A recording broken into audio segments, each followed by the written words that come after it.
بسم اللہ الرحمن الرحیم۔ ناظرین، ہسٹری مائل سٹون کے ساتھ میں ہوں منظور چودھری۔ اگر آپ میرے چینل پر نئے ہیں تو مہربانی کر کے اس کو سبسکرائب کر لیں، ساتھ ہی بیل آئیکن کے بٹن کو پریس کر لیں تاکہ میری آنے والی ویڈیوز آپ کو ملتی رہیں۔ ناظرین، کہا جاتا ہے کہ اگر سقراط زہر کا پیالہ نہ پیتا تو مر جاتا۔ یہ بات 100% درست ہے۔ سقراط کے زہر کا پیالہ پینے کی وجہ سے وہ امر ہو گیا۔ وہ دنیا کے اندر ہمیشہ کے لیے جب بھی فکر و فلسفہ کی بات ہوگی، جب بھی دانش کی بات ہوگی تو سقراط کی بات ہوگی۔ لیکن اگر اس وقت وہ کمپرومائز کر جاتا، اپنی زندگی بچا لیتا، کبھی بھی تاریخ کے اندر اس طریقے سے وہ عزت و احترام نہ پاتا۔ تاریخ کے اندر ہمیشہ وہی شخصیات، وہی لیڈرز، وہی رہنما اپنا کوئی مقام پا سکے ہیں، تاریخ کے اندر وہ زندہ رہ سکے ہیں جنہوں نے حق کے لیے قربانیاں دینا سیکھی۔ جب حق کے لیے صعوبتیں برداشت کرنے کا وقت آیا تو کبھی بھی انہوں نے کمپرومائز نہیں کیا، کبھی بھی انہوں نے ڈیل نہیں کی۔ حضرت امام مالک کو دیکھ لیں، حضرت امام احمد بن حنبل کو دیکھ لیں، حضرت امام ابو حنیفہ کو دیکھ لیں، ہزاروں مثالیں ہیں ہمارے سامنے۔ موجودہ دور میں اگر ہم دیکھتے ہیں تو نیلسن منڈیلا اپنی قوم کے لیے 28 سال تک مسلسل جیل کی چکی میں رہا۔ اسی طرح کا واقعہ آج سے تقریباً 2500 سال پہلے 399 قبل مسیح میں پیش آیا، جب ایک بوڑھے فلاسفر کو، سقراط کو، زہر کا پیالہ تھما دیا گیا۔ الزام ان کے اوپر کیا تھا؟ الزام ان کے اوپر مائلیتوس نے، جو کہ اس وقت کے اشرافیہ کا ایک کارندہ تھا، اس نے یہ لگایا تھا کہ یہ نوجوانوں کے اخلاق کو بگاڑ رہا ہے، ان کے ہاتھ میں سوال کا نشتر تھما رہا ہے۔ یہ الزام کو نیا نہیں ہے، نہ یہ الزام ختم ہوگا کبھی۔ جب بھی اشرافیہ کو کچھ لوگوں سے اس طرح کی شکایت ہوتی ہے کہ وہ لوگوں کو ذہنی شعور دے رہے ہیں تو ان کے اوپر اسی طرح کے الزامات لگائے جاتے ہیں، مقدمے قائم کیے جاتے ہیں، قاضی خریدے جاتے ہیں۔ ایسا ہی اس وقت بھی ہوا تھا۔ میں زیادہ تو نہیں، اس مقدمے کی پوری کارروائی تو میں آپ کے سامنے نہیں رکھ سکتا، محض تھوڑی سی۔ جب اس کے اوپر یہ الزام لگا تو 501 ارکان کی جیوری تھی جس کے سامنے سقراط کو پیش ہونا تھا، اور اس کا جو سربراہ تھا وہ شارکن تھا۔ مدعی نے اپنا مقدمہ پیش کیا۔ اس کے بعد جب سقراط کی باری آئی تو اس نے ان الزامات کو ماننے سے صاف انکار کیا۔ اس نے کہا کہ میرا یہ کام ہے، اگر کوئی مجھے یہ اسی کام کے لیے تعینات کیا گیا ہے کہ وہ لوگ، اگر آپ مجھے چھوڑ دیں گے تو میں یہی کروں گا۔ وہ لوگ جو اپنے آپ کو پارسا ظاہر کرتے ہیں، جو اپنے آپ کو نیک ظاہر کرتے ہیں، میں ان سے سوال و جواب کروں، میں ان سے پوچھوں، حق کی کسوٹی کے اوپر ان کو پرکھوں کہ واقعی وہ پارسا ہیں یا محض وہ اپنے آپ کو پارسا ظاہر کر رہے ہیں۔ اگر وہ پارسا نہیں ہے تو ان کو لوگوں کے سامنے آنا چاہیے، لوگوں کو ان کے گناہوں کا بھی پتہ چلنا چاہیے۔ اگر وہ حقیقی پارسائی اس پر نہیں پہنچے ہیں تو ان کو، لوگوں کو حقیقی نیکی کا پتہ ہونا چاہیے۔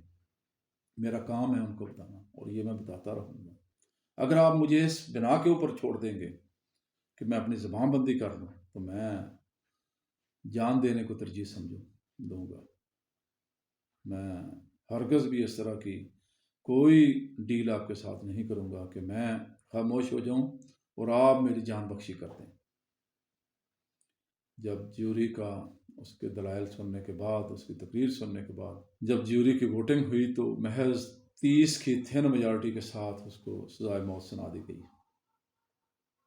اس کے بعد اس وقت بھی موقع تھا کہ وہ رحم کی اپیل تو وہ نہیں کر سکتا تھا، لیکن سزا میں وہ تخفیف کروا کے جلا وطن ہو سکتا تھا، لیکن یہاں بھی اس نے اس طرح کا کوئی بھی آپشن قبول کرنے سے انکار کیا۔ اس نے کہا کہ یہاں مجھے بولنے کا حق کے اوپر کھڑا ہونے کا موقع نہیں ہے۔ یہاں اگر مجھے سچ بولنے کی اجازت نہیں دیں گے تو باہر جس ملک میں جاؤں گا میں وہاں میں کس طرح زندہ رہ سکوں گا بغیر سچ بولنے؟ لہٰذا میں اس طرح کا کوئی آپ کے ساتھ ڈیل نہیں کروں گا۔ اس نے ڈیل سے انکار کیا۔ سزا سنا دی گئی۔ وہاں کے قانون کے مطابق، ایتھنز کے قانون کے مطابق اگلے ہی دن اس کو سزا کے اوپر عمل درآمد ہو جانا تھا، لیکن اس کو خوش قسمتی سمجھیے یا جو مرضی سمجھیے کہ وہ ایتھنز کے لوگ ایک سفارتی جہاز اپنے آزادی کی تقریبات کے سلسلے میں بھیجتے تھے دوسرے جزیرے کے اوپر۔ جب تک وہ جہاز واپس نہیں آ جاتا تھا کسی کو سزائے موت نہیں دی جاتی تھی، اس کے اوپر عمل درآمد رک جاتا تھا۔ چند ہی دنوں میں وہ واپس آ جاتا تھا، لیکن اس وقت موسم کی خرابی کی وجہ سے وہ جہاز 1 ماہ تک رکا رہا دوسرے جزیرے کے اوپر۔ جب واپس آیا تو سزا کے اوپر عمل درآمد ہونا تھا۔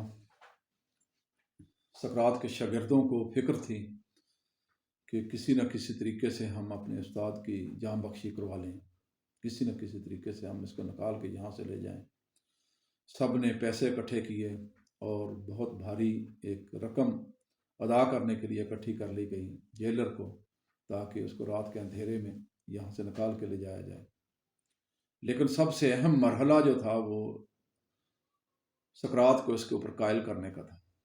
سب کو پتا تھا کہ سقراط جان دے دے گا، لیکن اس طرح چھپ کے یہاں سے نہیں جائے گا اپنی جان بچانے کے لیے۔ ہاں، ایک طریقہ تھا کہ سقراط کو اگر قائل کر لیا جائے کہ وہ بچ کے نکلنا جائز ہے، تو وہ ان کا تعاون سقراط کا ان کو مل سکتا تھا، ان کو نکال سکتے تھے۔ لہٰذا اس کام کے لیے اس کے ہونہار شاگرد کریٹو کا انتخاب کیا تاکہ استاد محترم کے پاس جایا جائے۔ جب سقراط کے پاس گیا، جیلر چھوڑ کے آ گیا سقراط کے پاس کریٹو کو، تو کریٹو نے اسے کہا کہ 3 بنیادوں کے اوپر آپ کو یہاں سے جانا جائز ہے۔ پہلا یہ کہ یہ مقدمہ بالکل بوگس ہے، یہ مقدمہ بنتا ہی نہیں ہے، محض آپ کے ساتھ نالش بازی کی بنیاد کے اوپر، پرخاش کی بنیاد کے اوپر آپ کے اوپر یہ مقدمہ بنایا گیا ہے۔ سقراط نے کہا کہ جنہوں نے مقدمہ بنایا ہے انہوں نے بدی کا ارتکاب کیا، لیکن کیا میں بدی کا جواب بدی سے دوں گا؟ ایسا ہرگز نہیں ہو سکتا۔ میں بدی کا جواب بدی سے نہیں دے سکتا، نہ بدی کا جواب بدی سے دیا جانا چاہیے۔ دوسری اس نے پلی یہ لی کہ آپ کی زندگی آپ کے عزیز و اقارب کے لیے بہت ضروری ہے، بہت اہم ہے۔ سقراط نے کہا کہ میرا زندہ رہنا اتنا اہم نہیں ہے جتنا صحیح طریقے سے زندہ رہنا۔ صحیح طریقہ وہی ہے کہ اگر قانون مجھے اجازت دیتا ہے زندہ رہنے کا تو مجھے زندہ رہنا چاہیے، اگر قانون اجازت نہیں دیتا، جو کہ جیوری کے فیصلے کے بعد نہیں دے رہا، تو مجھے میرا زندہ رہنا اتنا اہم نہیں ہے۔ تیسری پلی کریٹو نے یہ لی کہ رائے عامہ کیا کہے گی کہ ہم نے آپ کی زندگی بچانے کے لیے خاطر خواہ اقدامات نہیں کیے۔ سقراط نے اپنے شاگرد سے پوچھا کہ کیا اس چیز کا فیصلہ رائے عامہ کے اوپر چھوڑا جا سکتا ہے؟ اگر اس طرح کے فیصلے رائے عامہ کی بنیاد کے اوپر ہونے لگیں تو کیا معاشرے کے اندر فساد برپا نہیں ہوگا کہ ہم راہ راست سے اس لیے ہٹ جائیں کہ لوگ کیا کہیں گے؟ کیا فساد برپا نہیں ہوگا؟ کیا لوگ نیکی سے نہیں ہٹ جائیں گے؟ لہٰذا سقراط نے یہاں بھی اس کو جواب دے دیا۔ کریٹو کے پاس کوئی اور چارہ نہیں تھا کہ وہ ناکام واپس چلا گیا۔ اگلے دن جب سزا کے اوپر عمل درآمد ہونا تھا تو بہت ہی پرسکون انداز میں حق کی صداقتوں کو کریدتا ہوا وہ بوڑھا 70 سالہ بوڑھا سقراط، اس نے زہر کا پیالہ اپنے لبوں سے لگایا اور جہان فانی سے کوچ کر گیا۔ لیکن وہ جس سکون کے ساتھ اس نے اپنی جان دی وہ امر ہو گیا۔ جس دھج سے کوئی مقتل میں گیا وہ جان سلامت رہتی ہے، یہ جان تو آنی جانی ہے، اس جان کی کوئی بات نہیں۔ ناظرین، لیڈرز کے لیے اہم یہ چیز نہیں ہوتی کہ کیا انہوں نے اپنی زندگی بچا لی، بلکہ اہم یہ ہوتا ہے کہ جان انہوں نے کس انداز میں دی۔ وما علینا الا البلاغ المبین۔